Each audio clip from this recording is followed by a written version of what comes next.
Hello everyone, welcome to intro to maths. This is Dheeraj Tiwari. आज हम लोग जेई 2025 28 ऑफ जेन शिफ्ट 1 की problem करने वाले हैं। 3 प्रॉब्लम इस लेक्चर में करेंगे। डिटेल में उनका सॉल्यूशंस 1 बाय 1 समझेंगे कि इनको कैसे हम लोग सॉल्व करने वाले हैं। तो पहली प्रॉब्लम क्या कह रही है, द रिलेशन आर, एक रिलेशन यहाँ पर डिफाइन किया गया है R, X comma Y and X comma Y belongs to Z and X plus Y is even. Condition ये है कि दोनों का सम कैसा है, इवन है।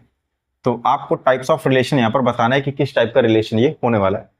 ठीक है, बहुत इजी प्रॉब्लम दे रखा है, मतलब बोनस टाइप प्रॉब्लम है ये, आप ऐसा समझ लीजिए। सॉल्यूशन यहां पर दे रखा है आपको, एक्स प्लस वाई कैसा है, इवन है, और एक्स कॉमा वाई कहां से आ रहा है, इंटीजर से आ रहा है। ठीक है, टाइप्स ऑफ रिलेशन चेक करना, मतलब आपको रिफ्लेक्सिव बताना है कि नहीं है। ठीक है, सिमेट्रिक चेक करना है यहां पर, और ट्रांजिटिव चेक करना है। ठीक है, और अगर ये तीनों सेटिस्फाइड हो गए तो इक्विवेलेंस हो जाता है, राइट। रिफ्लेक्सिव क्या कहता है, खुद का खुद से होना चाहिए relation, X comma X belong करना चाहिए आर से। ठीक है, for all X belongs to Z. तो यहां पर देखो, अगर इसको रिलेशन में बिलोंग करना है तो यानी कि एक्स प्लस एक्स कैसा होना चाहिए, इवन होना चाहिए। तो अगर आप खुद को किसी भी इंटीजर को उसी से ऐड करेंगे तो ट्वाइस एक्स आएगा, और वो कैसा हो जाएगा, इवन हो जाएगा। मीन्स ये क्या, यहां से क्या इंप्लाइज होता है कि x कॉमा एक्स बिलोंग कर जाएगा for all x belongs to integer. मतलब खुद का खुद से रिलेशन तो 100% होगा, क्योंकि अगर खुद को खुद से इंटीजर्स, कोई भी इंटीजर्स ऐड करोगे वो इवन ही देगा। तो यहां पर ये रिफ्लेक्सिव तो होने वाला है, रिफ्लेक्सिव तो है। सिमेट्रिक की अगर बात करें, सिमेट्रिक क्या कहता है कि अगर x कॉमा वाई बिलोंग करता है रिलेशन में, तब then y comma X should be in r। तो इसके लिए क्या करना है कि x कॉमा वाई बिलोंग करेगा r में, मींस अगर ये बिलोंग कर रहा है आर में, ये इंप्लाइज करता है कि x प्लस वाई कैसा रहा होगा, इवन रहा होगा। तो भाई y प्लस एक्स भी तो इवन हो जाएगा, ये भी कैसा होगा, इवन होगा। मींस ये क्या इंप्लाइज कर देगा कि y कॉमा एक्स बिलोंग कर रहा है आपका कहां पर, रिलेशन पर। ठीक है, तो इसका रिवर्स ऑर्डर भी इसमें बिलोंग करेगा ही करेगा। तो ये भी कैसा हो गया, सिमेट्रिक हो गया। ट्रांजिटिव की अगर बात करें तो ट्रांजिटिव क्या कहता है, if x comma Y belongs to r and y comma Z belongs to r, then हमें चेक करना है कि क्या x कॉमा जेड बिलोंग करेगा r से। अगर ऐसा होता है तो ठीक है, if this then check this, x comma Z belongs to r। But अगर ऐसा नहीं है तो फिर इसको चेक करने की नीड ही नहीं होती। बट हम तो मान के चलेंगे कि भाई x कॉमा वाई बिलोंग कर रहा है r में, और y कॉमा जेड बिलोंग कर रहा है r में। अगर x कॉमा वाई बिलोंग कर रहा है r में, मीन्स इसका क्या मतलब है कि x प्लस वाई कैसा रहा होगा, इवन रहा होगा। ठीक है, ध्यान समझिएगा इसको। यहां से y कॉमा जेड यानी y प्लस जेड भी आपका इवन रहा होगा। अब इवन रिजल्ट कब आता है, या तो ये दोनों जो x और y हैं ये कैसे हो, आपके ऑड इंटीजर हो, या फिर दोनों कैसे हो, इवन हो। ऐसा नहीं होगा कि एक ऑड होगा और एक इवन होगा, तो फिर इवन रिजल्ट नहीं आएगा आपका। ठीक है, इसको क्या होना पड़ेगा, इसको एक को ऑड होना पड़ेगा और एक को इवन होना पड़ेगा। सॉरी, दोनों को ऑड और दोनों को इवन होना पड़ेगा एक साथ। तो यहां पर बोथ x एंड y या तो इवन होंगे और ऑड एक साथ। तो सेम चीज मान लो इसी समय पर यहां पर भी वही सेम कंडीशन अप्लाई होगी, या तो ये दोनों कैसे होंगे, y कॉमा जेड ऑड रहे होंगे, या फिर कैसे रहेंगे, y और z कैसे रहेंगे, इवन रहेंगे। ठीक है, इवन प्लस इवन इवन मिलता है, ऑड प्लस ऑड इवन मिलता है। तो यहां से ये प्रूफ हो जाता है कि अगर मैं x, मान लो अगर ये दोनों इवन है x और y, तो वही y इधर भी यूज हो रहा है, मतलब उसी समय पर z भी आपका क्या रहा होगा, इवन रहा होगा। तो x और z को अगर आप ऐड करेंगे तो इवन मिल जाएगा। अगर ये दोनों ऑड रहे होंगे x और y, तो फिर y यहां पर ऑड रहा होगा। अगर y ऑड है तो z को भी ऑड होना पड़ेगा। तो x और z अगर आप ऐड करते हैं तो आपको क्या मिल जाएगा, x plus Z is also even. अगर इसका सम इवन है तो x कॉमा जेड क्या कर जाएगा, बिलोंग कर जाएगा रिलेशन। ठीक, बहुत बेसिक सब दे रखा था, समझाने की वजह से थोड़ा सा टाइम लग गया, अदरवाइज इसको आप देख के टिक कर देते कि भाई ये कैसा है, इक्विवेलेंस रिलेशन है। Option number 3 is your correct answer, right. Next problem देखते हैं क्या कह रहा है। ये क्वेश्चन कह रहा है, let the equation of the circle which touches X axis को क्या कर रहा है, टच कर रहा है एट द पॉइंट a, 0, वो पॉइंट भी बता दिया यहाँ पर, पॉइंट ऑफ कॉन्टैक्ट क्या है, a, 0, where a is greater than 0, मतलब a पॉजिटिव है, and cuts off an intercept of length b on y axis, y axis पर b कट करता है, लेंथ b लेंथ का इंटरसेप्ट कट करता है, और उसकी इक्वेशन क्या है यहाँ पर, वो इक्वेशन यहाँ पर हमको प्रोवाइडेड है, ठीक है, X square plus Y square minus alpha X plus beta Y plus gamma equal to 0। If the circle lies below X axis, ये भी पॉइंट नोट कीजिएगा, below the X axis lie कर रहा है, then the ordered pair 2a, b square, यहां पर आपको इस ऑर्डर्ड पेयर की वैल्यू बतानी है कि क्या होगी, वो भी अल्फा बीटा गामा के टर्म में ये वैल्यू निकलने वाली है, राइट। तो जो कंडीशन दे रखी है उसके अकॉर्डिंग अपन लोग पहले फिगर बना लेते हैं कि फिगर कैसा बनेगा, ठीक है। तो कह रहा है let the equation of the circle which touches X axis at the point a, 0 where a is greater than 0। तो इतना तो पता है ये y एक्सिस के left side, sorry right side में बढ़ने वाला है, ठीक है। तो मैं यहाँ पर पहले फिगर बना देता हूँ, फिर हम लोग बाकी का काम यहाँ पर करते हैं, ठीक है। बिलो द एक्स एक्सिस बन रहा है, ये भी हम लोगों ने यहाँ पर नोटिस किया, बिलो द एक्स एक्सिस। तो थोड़ा मैं एक्स एक्सिस यहाँ ऊपर बना देता हूँ, ये कुछ ऐसे, this is X, this is Y, ठीक। एक्स एक्सिस को टच करता है और वाई पर इंटरसेप्ट करता है बी लेंथ का, ठीक है। तो ये कुछ इस तरह से बनेगा, ठीक है, ये कुछ इस तरह से बना सर्कल आपका, ठीक है। यहां कहीं सेंटर होगा इसका, और ये पॉइंट ऑफ कांटेक्ट कितना है, that is a, 0, a, 0, right, इतना क्लियर है। और ये जो इंटरसेप्ट है ये कितना है, ये b है, ये कितना है, ये b है, ये टोटल b है, राइट। और इस सर्कल की इक्वेशन इसने दे रखी है कि ये, हम लोग करेंगे क्या, इस सर्कल की इक्वेशन अपने आप से निकालेंगे और फिर इससे कंपेयर करा लेंगे, यहां से अल्फा बीटा गामा मिल जाएगा, और फिर वहां से 2a और b स्क्वायर का ऑर्डर पेयर हम लोग इजीली निकाल लेंगे, राइट ना। मैं मान लेता हूँ इसकी radius, let's say this is r, radius क्या है आपकी, r है। तो ये डिस्टेंस कितनी होगी, अगर मैं यहाँ से, अगर इस पॉइंट से, ये मान लो ये तो सेंटर ही है अपना, अगर इस सेंटर से मैं इस पर परपेंडिकुलर ड्रॉ करता हूँ, ये एज अ कॉर्ड काम करेगा ना, ये जो लेंथ है आपकी, ये एज अ कॉर्ड काम करेगी, तो ये क्या करेगी, बाइसेक्ट करेगी, क्या करेगी, बाइसेक्ट करेगी, बाइसेक्ट करेगी, तो ये b/2 हो जाएगा और ये भी b/2 हो जाएगा, इतनी बात क्लियर है। अच्छा, ये भी रेडियस ही होगी, ये क्या होगी, ये भी रेडियस ही होगी, ठीक है। ये वाली डिस्टेंस कितनी होगी, यहां से लेकर के इस पॉइंट तक की, मान लो मैं इसको कुछ नाम देता हूँ, दिस इज m। तो ये m और c के बीच की डिस्टेंस कितनी होगी, that is also a unit, भाई यही तो है डिस्टेंस, ये x coordinate which is a, ये कितना होगा आपका a होगा। तो अगर आप ये नोटिस करें, ये जो ट्राइंगल यहाँ पर बना हुआ है, ठीक है, ये क्या है, दैट इज दिस, यहाँ पर perpendicular, and this is c, और ये a है आपका, ठीक है, एंड दिस इज b/2, और ये जो आपका हाइपोटेन्यूस है ये आपका क्या हो जाएगा, r हो जाएगा। यहाँ पर हम लोग क्या लगा लेंगे, यहाँ पर पाइथागोरस लगा लेंगे, पाइथागोरस लगाने से। अच्छा, यहाँ पर सेंटर का कोऑर्डिनेट कितना होगा, सेंटर का कोऑर्डिनेट भी देख लीजिए, सेंटर का कोऑर्डिनेट एक्स एक्सेस तो a, एक्स कोऑर्डिनेट तो a ही है, y कोऑर्डिनेट ये रेडियस हो जाएगी r, बट पॉजिटिव नहीं रखेंगे क्योंकि बिलो द एक्स एक्सेस है, तो कितना हो जाएगा, नेगेटिव r। तो सेंटर के कोऑर्डिनेट हो गए, मैं लिख देता हूँ यहाँ पर, सेंटर कोऑर्डिनेट हो गए a, -r, ठीक है, ये बात क्लियर।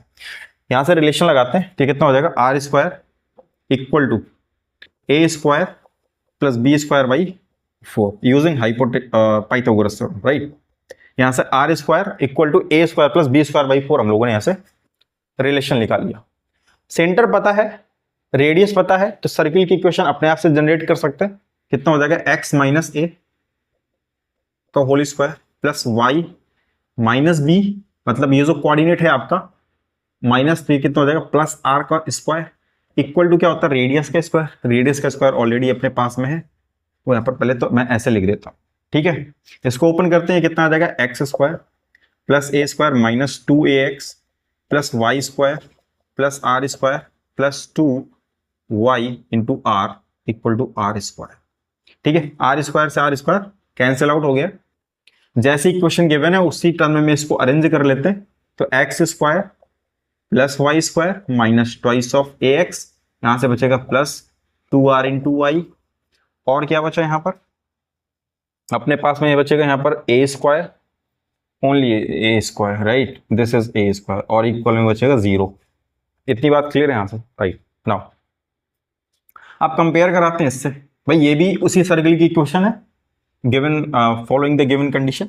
अब कंपेयर कराएंगे तो यहां से देखिए x, तो यहां से अल्फा कितना हो जाएगा, alpha will be 2a, alpha twice of a हो जाएगा। यहां से y, तो बीटा कितना हो जाएगा, beta will be twice of R, और गामा कितना हो जाएगा, ए स्क्वायर, गामा हो जाएगा यहाँ पर ए स्क्वायर। अपने को जो कोऑर्डिनेट चाहिए उस पर ध्यान दीजिएगा, दैट इज 2a, 2a की तो वैल्यू आ गई, अल्फा आ गई, ठीक है। बात है बी स्क्वायर की, बी स्क्वायर कैसे निकालेंगे यहाँ से, तो देखिए बी स्क्वायर कैसे निकलेगा। यहां पर एक रिलेशन अपने पास में रेडियस से गिवन है, R square equal to A square plus B square upon 4 square. यहाँ पर बीटा इक्वल टू क्या है, 2r है, यहाँ चाहिए आर स्क्वायर, मैं क्या करता हूँ दोनों तरफ का स्क्वायर कर देता हूँ, ये हो जाएगा beta square equal to 4r square. तो यहाँ से आर स्क्वायर की वैल्यू आ जाएगी बीटा स्क्वायर बाई 4। अब मैं यहाँ पर यूज कर सकता हूँ इस बीटा स्क्वायर बाई 4 की वैल्यू, और ये ए स्क्वायर इस तरफ सेंड कर दीजिए, ए स्क्वायर इधर आ जाएगा इक्वल टू, ये हो जाएगा आपका बी स्क्वायर बाई 4। इस ए स्क्वायर की वैल्यू कितनी है, दैट इज गामा, कितनी है गामा, तो गामा लगा दिया यहाँ पर, एलसीएम ले लीजिए तो हो जाएगा beta square minus 4 gamma equal to 4 upon 4 B square upon में 4, 4 से 4 कैंसिल आउट, ये कितना हो जाएगा b square equal to beta square minus 4 gamma. Answer आ गया आपका। 2a कितना है, that is alpha, b square कितना है यहां से निकाल लिया, b square equal to beta square minus 4 gamma, beta square minus 4 gamma. भाई यहाँ पर हमें जो आंसर चाहिए था वो अल्फा बीटा गामा में चाहिए था, तो हमने क्या किया, ए स्मॉल ए और स्मॉल बी को क्या करा दिया, एलिमिनेट करा दिया। तो यहाँ से ऑप्शन नंबर कौन सा मैच करता है भाई, beta square minus 4 gamma beta, option number 4, right, option number 4 is your correct answer, ठीक है। नेक्स्ट प्रॉब्लम देखते हैं क्या कह रहा है। ये क्वेश्चन कह रहा है cos bracket sine inverse 3/5 plus sine inverse 5/13 plus sine inverse 33/65 is equal to, बहुत ही बेसिक सा प्रॉब्लम है, बहुत इजी प्रॉब्लम है, ठीक है। ये जब इस तरह की प्रॉब्लम आती है ना, वो जो पहला प्रॉब्लम लिया था हम लोगों ने, ठीक है, और ये वाला हो गया लास्ट थर्ड वाला, ये ना बिल्कुल बोनस टाइप की, मतलब इनको ये होता है कि बस कर लो आप, फ्री में नंबर मिलते हैं इसमें। यहाँ से सॉल्यूशन इसका देखें क्या कह रहा है, यहाँ पर लिखा है कॉस, एक काम करता हूँ, ये जो sine inverse sine inverse sine inverse जो तीनों दे रखे हैं, मैं इनको टेन इनवर्स में कन्वर्ट कर लेता हूँ, तो मेरे पास में फॉर्मूला आ जाएगा tan inverse a plus tan inverse b का। तो मैं वही काम करता हूँ यहाँ पर, sign inverse 3/5 plus sine inverse 5/13। तो मैं अगर इसको कन्वर्ट करूँ टेन इनवर्स में, तो टेन इनवर्स का फॉर्मूला क्या बन जाएगा यहाँ से,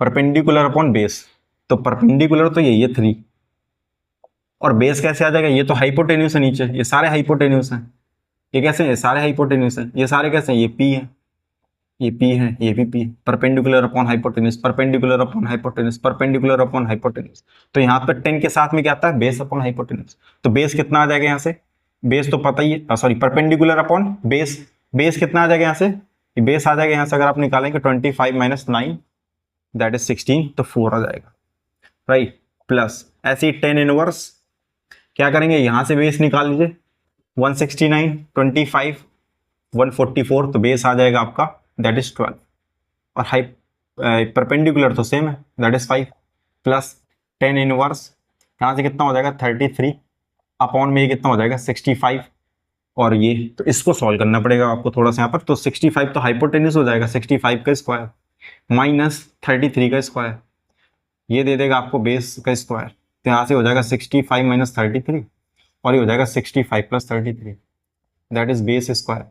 ये कितना आ जाएगा यहाँ से, 5 में से 3 गया 2, 6 में से 3 गया 2, ये कितना आ जाएगा 8 and 6 3 9, 98 equal to B square. इसको क्या लिख सकते हैं 16 इंटू 2, इसको क्या लिख सकते हैं 49 इंटू 2, ये चाहिए बी, तो बी कितना आ जाएगा यहाँ से, ये आ जाएगा 4, यहाँ से आ जाएगा 2, और यहाँ से आ जाएगा 7, ठीक है, तो ये आ जाएगा बी 4 2 8 56, तो ये आ गया 56। ये बात क्लियर है इतनी, राइट।